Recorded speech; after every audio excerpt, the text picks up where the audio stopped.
Mechanic வந்து பாத்துட்டாங்களா? Mechanic எல்லாம் இல்ல, இவங்க தான் பார்த்தாங்க.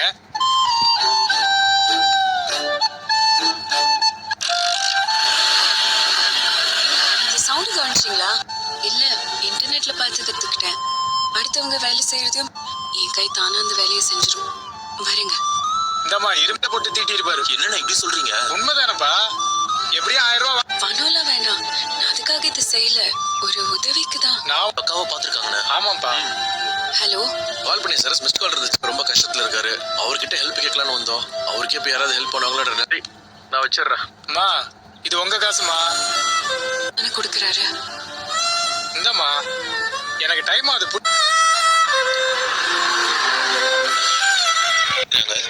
ஆனா பைக் மெக்கானிக் வேலையை ஒரு பொண்ணு செஞ்சு நான் பார்த்ததே இல்லைங்க.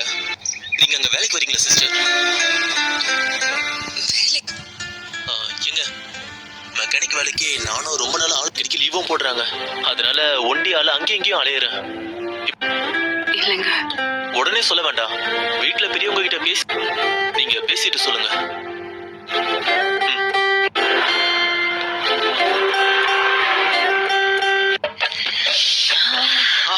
இது வழக்கமா ஒரு காஞ்சி போன மாவாசன மாதிரி தோசைன்னு எல்லாம் பண்ணிருக்கோம்.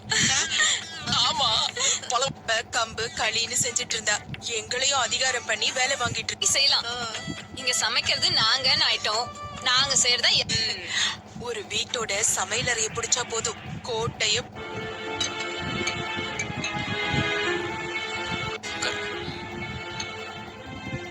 இன்னைக்கு சேர்மனா முதல் நாள்.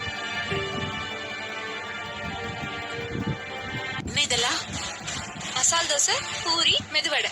அஜய் சார்ட்ல இருக்கிற எதையுமே செய்யலையா? இப்ப என்ன சமைக்கணும்னு? இல்லம்மா, அவங்கதான் இன்னைக்கு நாங்களே சமைக்கிறோம்னு சொல்லி. ஆனா அதெல்லாம் எங்களுக்கு ஒண்ணும் புரியல. அதுவும் இல்லாம எங்களுக்கு அதெல்லாம் இல்ல, எல்லாருடைய ஆரோக்கியம் தான் முக்கியம். அதுக்குதான் என்னைக்கு எது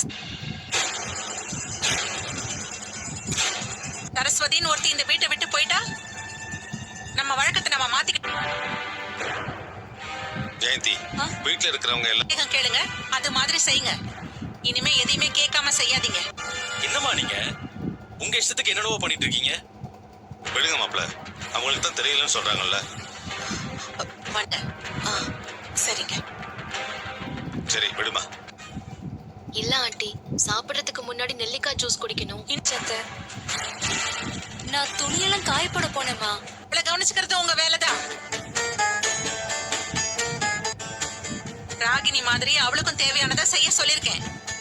நாங்க இப்ப போட்டு கொடுத்துருவோம் சமந்தி. ஜெயந்தி வா. அவள சீக்கிரமா மிக்ஸி ஜார கழுவி அதுல ஜூஸ போட்டு கொடுறீங்க. லூசா நீ? தெரியலடி, அவ முறைச்சு பேசுனதும் உடம்பெல்லாம் அப்படியே கடகட நாடி. இந்த அம்மா நம்மள நிரந்தரமா வேலை செய்ய வச்சிரும் போல இருக்கு. சரி சரி, திரும்ப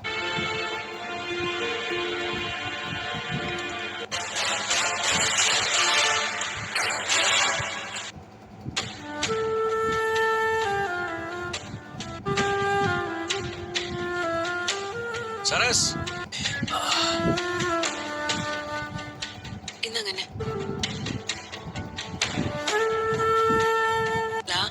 எப்படி கேட்க முடியும்? ஏற்கனவே ஒரு தேடி நிறைய கடைக்காரங்க வந்துட்டு இருக்காங்க. ஆனா நமக்கு தேவை இருக்குன்னு சொன்னா அவருக்கு தெரிஞ்சவங்க யார்கிட்டயாவது சொல்லி விடுவார்ல. சரி விடுங்க, வேற ஏதாவது யோசிக்கலாம். ஆனா மீதி பணத்தை கட்டினா தரப்ப அந்த இடம் நம்மளுக்கு சொந்தமாகும். அந்த நானும் அது இதை சொல்லி சமாளிச்சுக்கிட்டே இருக்கேன். எத்தனை நாள் தான் சமாளிச்சுட்டே இருக்க முடியும்? தெரிஞ்ச எல்லார்கிட்டையும் கேட்டு பார்ப்போம். கிடைக்காமலே போயிட போகுது. ஒரு 4-5 இடம் போக வேண்டியிருக்கு. இல்ல, நானும் வைக்கலான்னு தான் போனேன். என்னால தாலிய கழட்ட முடியலங்க. எனக்கு நல்லா புரியுது தமிழ். அதுக்குதான் எனக்கு ஒரு விஷயம் தோணுச்சு. நமக்கு இப்ப அதுதான் முக்கியம். ஆனா வீட்டு செலவுக்கும் மத்த செலவுக்கும் வேலைக்கு போறியா? ஆமாங்க, கொஞ்ச நாளைக்கு நான் மத்தியானத்துல வீட்டுல ஃப்ரீயா தானே இருக்கேன். அந்த டைம்ல இதான் நீ பாத்துக்கிற லட்சமான கேட்க மாட்டாங்களா? இவனால முடியாது. ஃபோக்கஸ் எல்லாம் கம்பெனி ஆரம்பிக்கிறதுல மட்டும்தான் இருக்கணும். அது மாறக்கூடாது. யாரா சொன்னாலும் சரி, அதை கேட்க நான் தயாரா இல்ல.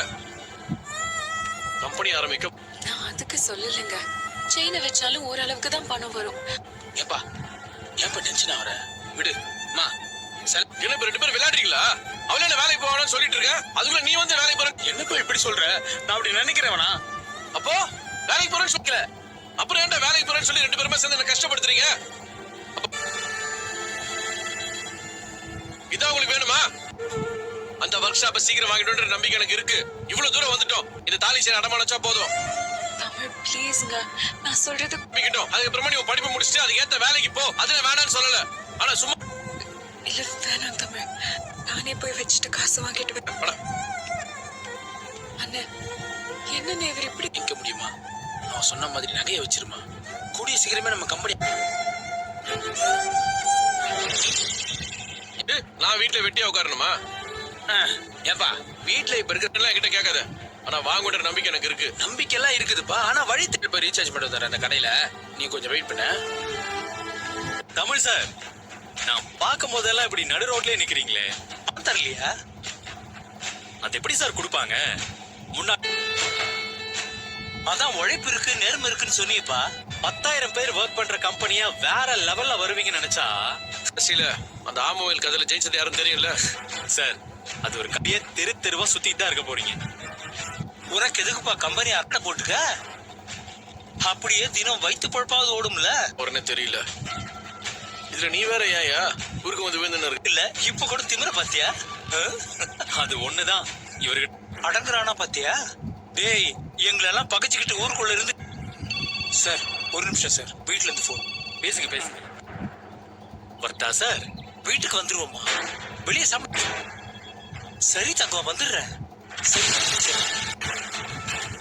தமிழ் பேசாம இதை விட்டுட்டு வேற. என்னப்பா மறுபடியும் வம்பு இழுக்கிறாங்களா? என்னவா அந்த அர்ஜுனுக்கு? கூட இருக்கிறானே அந்த பினான்சியர், அவன்